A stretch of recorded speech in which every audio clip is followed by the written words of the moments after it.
The fire hadn't been lit in years. The house had sat empty since 2019, when old Franklin Marsh finally moved to his sister's place in Lexington, leaving behind 30 years of accumulation, furniture draped in sheets, a kitchen still stocked with canned goods, a living room where the wallpaper had begun to curl at its corners like something trying to peel itself free. The new owners were doing a full renovation. It was a contractor named Dale Sutton who first pressed his flashlight up into the dark throat of the chimney and saw it wedged there in the mortar, a small oval shape, tarnished nearly black, on a chain so corroded it crumbled when he touched it. A locket. He almost left it, considered prying it out and tossing it in the debris pile with the rest of the old house's secrets. Instead, something made him stop. He held it up to the light, rubbed the surface with his thumb until the engraving appeared, faint but unmistakable. 2 initials, M.L., and a date, June 4th, 1993. That date meant nothing to Dale Sutton. But to the Harlan County Sheriff's Office, it meant everything, because on that exact date, 31 years earlier, a 26-year-old schoolteacher named Miriam Lassiter had walked out of a gas station 3 blocks from that house and was never seen again. Before we get to what that locket meant and who put it there and what it finally proved, we have to go back to 1993. Because to understand what was lost the day Miriam Lassiter disappeared, you first have to understand who she was. Harlan County, Kentucky in the early 1990s was the kind of place that still operated on faith and handshakes. The coal industry had been bleeding out for a decade, and the towns had thinned, but what remained was stubborn and warm, front porches with rocking chairs, churches with full parking lots every Sunday morning, diners where the waitress knew your order before you sat down. Ivarts, the small community where Miriam had lived and taught since 1990, had a population of just under 1,100 people. Miriam Lassiter had arrived there as something of an outsider. She'd grown up in Barberville, 40 miles north, but she had that particular gift that certain people carry, the ability to make any room feel like she'd always been in it. She taught 3rd grade at Ivarts Elementary, and by the spring of 1993, she had been there long enough that parents were requesting her class specifically, writing her name on the enrollment forms before summer even ended. She was the kind of teacher who kept a mason jar of hard candy on her desk and stayed after hours twice a week for any student who needed extra help with reading. She had a specific, distinctive laugh, a high, surprise sound, like she was always delighted to find the world funnier than expected, and it carried down the school hallway in a way that other teachers would hear and smile without thinking about it. She drove a 1988 Buick Century in a color the dealer had called sandstone beige, which she called mud. She had a cat named Herbert. She called her mother every Sunday evening at 7 o'clock. And her mother, Darlene Lassiter, knew that if the phone hadn't rung by 7:15, she would start to worry. She was 3 courses into a night school program at Cumberland College, working toward her master's degree, because she had told her mother, and anyone else who would listen, that she intended to become a principal by the time she was 35. She had a plan. She was building something. On the morning of June 4th, 1993, Miriam Lassiter kissed her roommate Carol Napier on the cheek, picked up her canvas tote bag, and walked out the front door to run errands. Carol watched her from the kitchen window, saw her climb into the mud-colored Buick, and turned back to her coffee. That was the last time Carol Napier would ever see her whole. What the sheriff's department was able to reconstruct in the days that followed painted a picture of a Friday that had been entirely ordinary until it wasn't. At 10:14 in the morning, Miriam used her Kroger card at the grocery store on Highway 119. Eggs, milk, a box of cornbread mix, a bag of coffee. The timestamp on the receipt put her at Register 3. At 11:40, a woman matching her description was seen at the post office on Ivy Street, mailing what the clerk remembered as a padded envelope. At 12:09 in the afternoon, a credit card transaction placed her at the Sunoco station on Cumberland Avenue. $11.40 in gas, a bottle of orange soda. The attendant on duty that day, a teenager named Danny Pruitt, would later tell investigators that she had been cheerful, that she'd asked him whether the station had started carrying those vanilla wafer cookies yet, and that he'd told her no, they hadn't. She'd laughed her high, surprised laugh, said she'd keep checking. She got back in the Buick and pulled out onto Cumberland Avenue, heading south. Danny Pruitt watched her go. No one credibly placed Miriam Lassiter anywhere after that. When she hadn't called by Sunday evening, Darlene Lassiter phoned Carol Napier. Carol told her Miriam had gone out Saturday morning on errands. It was Sunday night. 24 hours without a word. Carol called the Harlan County Sheriff's Office at 9 p.m. on June 6th. The deputy who took the call logged it as a possible voluntary absence. An adult woman, no signs of trouble. Maybe just staying with a friend. Carol told him that wasn't like her. The deputy told her they'd look into it. The Buick turned up 3 days later. It was parked on a narrow gravel road off Route 38, behind a cluster of cedar trees that screened it almost completely from the roadway. The driver's door was unlocked. The canvas tote bag was on the passenger seat. The eggs from the Kroger bag had been left in the back and had begun to smell in the June heat.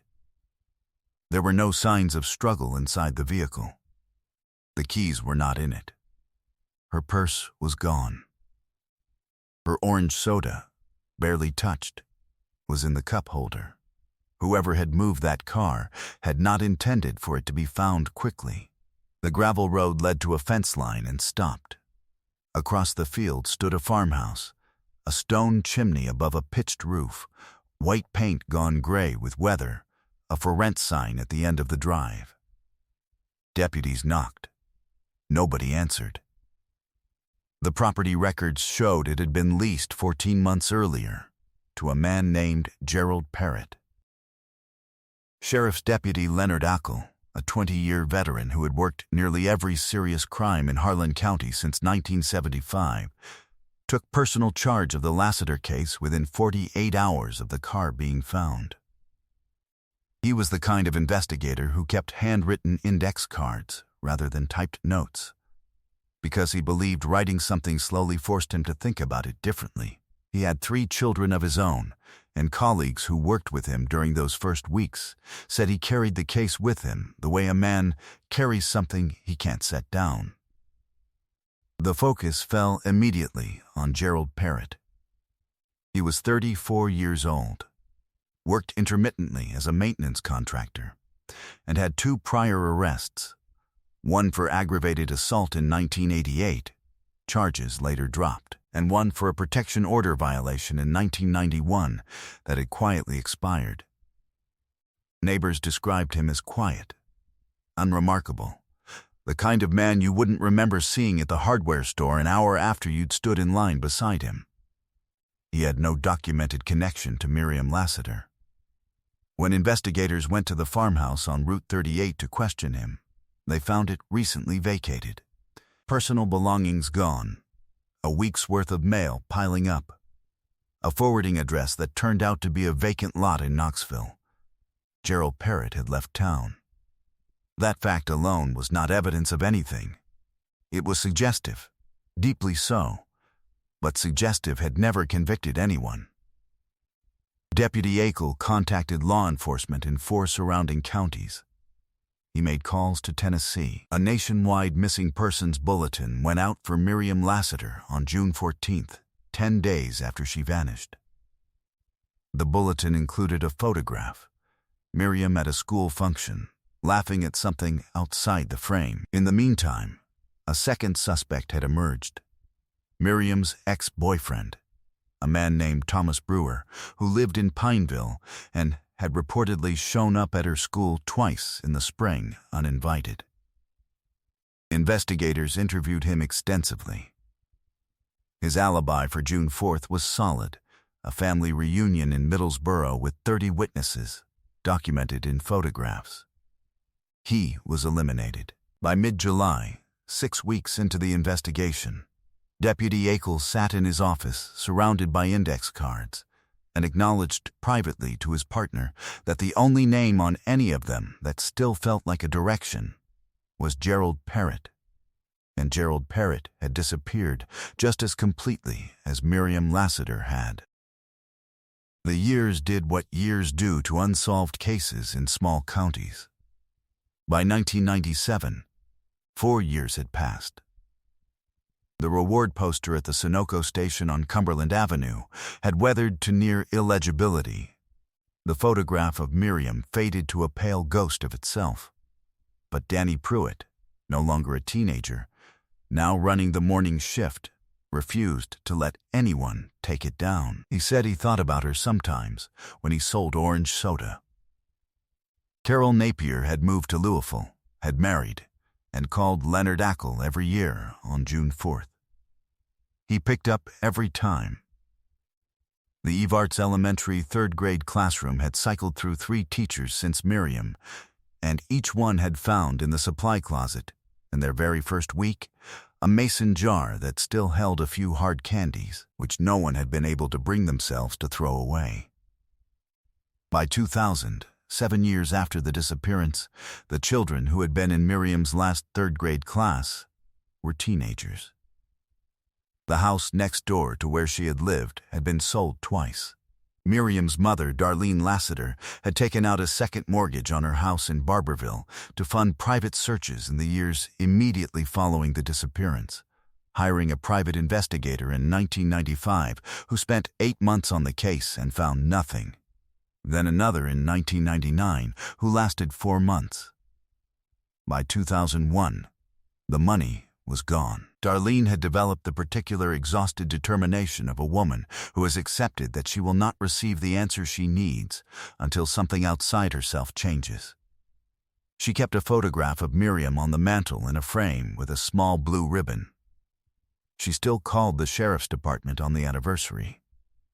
She still called at 7 on Sunday evenings, though she had no one to call. Leonard Akel retired in 2004, but he kept a box in his garage, the Lassiter box, as his wife called it, with his index cards and photocopies of every report he had ever filed. Twice a year, usually in spring and usually in November, he would sit at the workbench in the early morning with a cup of coffee and go through it again. He was in his early 60s by then. Then, his late 60s, the index cards had begun to yellow. Gerald Parrott had not surfaced in any record that Akel could find. No arrests, no driver's license renewals in any state, no employment records after 1993. It was as if the man had stepped sideways out of the world entirely. The case officially remained open, assigned to a rotating cold case desk that by 2009 had accumulated 143 unsolved files and 2 overworked investigators. Every year the file moved to the top of the pile for review. Every year it moved back down. Then the farmhouse on Route 38 was sold, and the new owners decided to renovate. Every case on this channel represents weeks of digging through records, verifying facts, and piecing together real lives that deserved better. If you want us to keep uncovering the truth behind stories like this one, please take a second to like this video and subscribe. Drop a comment letting us know where in the world you're watching from. We read every single one. Your support is what makes this possible. Now, let's get back to Miriam. That changed in October 2024, when Dale Sutton closed his hand around a locket that had been sealed in the mortar of a chimney for over 3 decades. The locket was brought to the Harlan County Sheriff's Office on a Tuesday afternoon by the property's new owner, a woman named Gretchen Cole, who had searched the initials and the date online and found a missing persons page that had been live on a regional database since 1995. She had stayed up past midnight reading it. She had printed it out.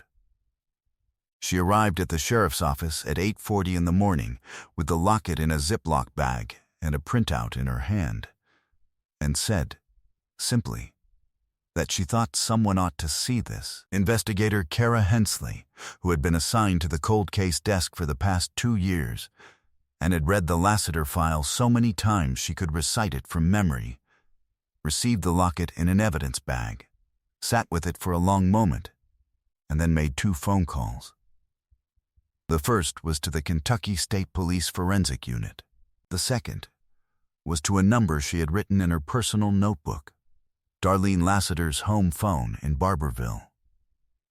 When Darlene picked up, Hensley told her only that there had been a development, that she should not read anything into it yet, and that she would call again as soon as she knew more. Darlene Lassiter was 78 years old. She had been waiting 31 years for a call like that one. She told Kara Hensley she would stay by the phone. She did not sleep that night. She sat in the kitchen until morning with the photograph of Miriam on the table in front of her, and she waited. The forensic analysis took 11 weeks. The locket yielded 3 things of evidentiary value: a partial fingerprint on the interior clasp, which was not Miriam Lassiter's; a small photograph inside, damaged beyond recovery by decades of moisture, and, embedded in the crevice between the inner face and the outer shell, a microscopic sample of biological material. Dina, the sample was submitted to the Kentucky State Police Forensic Lab and simultaneously uploaded to a genealogical database, the same consumer ancestry platforms where ordinary people trace family histories and find long-lost cousins, using a process called investigative genetic genealogy, which works by identifying partial DNA matches among distant relatives and tracing family trees backward to locate a single unknown contributor. 2 months into the analysis, the database returned a result. Not a direct hit on Gerald Parrott. Gerald Parrott, it turned out, had died in a veterans' hospice in eastern Tennessee in March 2018 under a false name, having spent 25 years living as a man named Roy Calder. But the Dina in that locket matched, with high statistical certainty, a biological nephew living in Harlan County, a young man who had never known his uncle's real name, never known what he had done, and who cooperated fully with investigators the moment they sat across a table from him and explained what they were looking for. The match was confirmed by independent laboratory analysis 6 weeks later. Gerald Parrott had been inside that farmhouse. He had handled that locket. And the locket of Miriam Lassiter had been sealed in the chimney of the house that sat 3 blocks from the last place on earth where anyone had seen her alive. The picture that emerged in the months that followed was assembled from fragments. Phone records from 1993, preserved in a state archive in Frankfort. A statement from a man in Kingsport, Tennessee, who had briefly employed a man calling himself Roy Calder in 1994, and remembered him mentioning once that he'd had trouble down in eastern Kentucky and needed to be somewhere else for a while. A motel registration from Knoxville dated June 8, 1993, 4 days after Miriam's disappearance, signed in a name that did not match any existing ID, but in a handwriting that the Kentucky State Police Document Examiner matched with high confidence to Gerald Parrott's 1991 court filings, and a handwritten note turned over by the hospice administrator after Parrott's legal identity was confirmed. It had been in an envelope marked "Do Not Open" in his bedside drawer. It was addressed to no one. It said only, "I took something that wasn't mine, and I put it where it belongs. I'm sorry for the rest." It was dated November 2017, 4 months before he died. Gerald Parrott had been a man who spent 25 years living under a borrowed name in rented rooms in 3 different states, working cash jobs, keeping no accounts, making no lasting connections. He had, by every outward measure, vanished as successfully as his victim. The community of Evarts had no reason to know his name after 1993. He had appeared there for 14 months, left nothing behind but a vacant farmhouse and a forwarding address that went nowhere. And the Kentucky State Police Cold Case Unit, in January 2025, formally classified the Miriam Lassiter case as a solved homicide, with Gerald Parrott identified as the responsible party. Miriam's remains have not been found. That search is ongoing. But Kara Hensley drove to Barberville herself the day the classification was made official. She brought the case file. She sat at Darlene Lassiter's kitchen table for 2 hours while Darlene read it, slowly, the way you read something you have been waiting for and are not ready to finish quickly. When she was done, Darlene set the papers down and looked out the kitchen window for a long moment. "She didn't run away," she finally said. It was not a question. It never had been. Miriam Lassiter was 26 years old in the summer of 1993. She taught 3rd grade. She stayed late for students who needed help with reading. She kept hard candy in a mason jar on her desk and a cat named Herbert at home. And she called her mother every Sunday at 7. She had a high surprised laugh that made people around her smile without knowing why. She planned to be a principal by 35. She was building something that belonged entirely to her. A trace of Na sealed in the mortar of an old chimney for 31 years, recovered by a contractor who almost threw it in the debris pile, was what finally said her name out loud again in a courtroom context, in an official record, in a case file stamped solved. Gerald Parrott died in a hospice in Tennessee in 2018, having never answered for what he did. There is a version of justice in what happened in January 2025. Not the version Darlene Lassiter deserved. Not a verdict. Not a sentence. Not the day she watched a man be held accountable in a room where people said Miriam's name out loud. But a version. The kind that says the case is closed. We know what happened. Your daughter did not run away. There are an estimated 250,000 active cold cases in the United States right now. Some of them have evidence in storage. A locket, a fiber, a biological trace on an object that no one has thought to look at again. Some of them are waiting for a contractor to press a flashlight into the right dark place at the right moment. Some of them will find their way home. Miriam Lassiter's did. I want to know what you think. Does a solved classification, without a trial, without a conviction, without the man ever facing what he did, constitute justice for Miriam and her family? What detail in this case stayed with you most, and what does it tell us about the system that a consumer ancestry website accomplished in months what 30 years of official investigation could not? Leave your thoughts in the comments below. Justice found Miriam Lassiter after 31 years. Stories like hers are why this channel exists. If you believe the truth is worth pursuing no matter how long it takes, subscribe and don't miss the next case. Thank you for watching.